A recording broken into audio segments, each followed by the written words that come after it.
তাদের যেন ভিক্ষে করে অন্য চোখে না।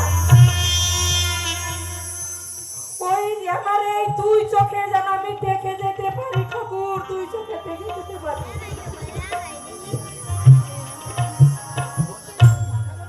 অযথা তুই মাথা গরম করছিস বাবা। আমার মা, আমি তাকে অবহেলা করবো? আমি তো মনে হয় আবার বন্ধা, এইদিকে এসো তো।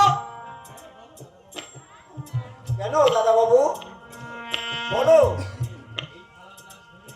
এই থালা গ্লাস ধরে নর্দমায় ছুঁড়ে ফেলে দাও।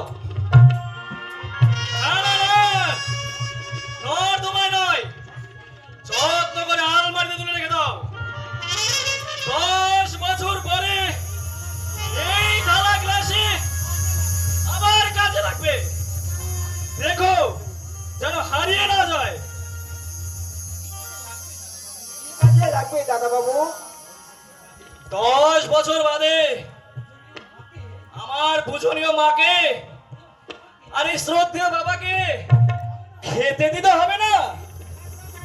এই থালা গ্লাসে আমার স্ত্রী এসে খেতে দেবে, তাই বলছি যত্ন করে তুলে রেখে দাও। তোমরা গুরুজন, তোমরাই আমাদের শিক্ষা দিচ্ছ কার সঙ্গে কি ব্যবহার করতে হয়। দিদা যদি এই থালায় খেতে পারে, আমার মা কেন পারবে না? কেন পারবে না?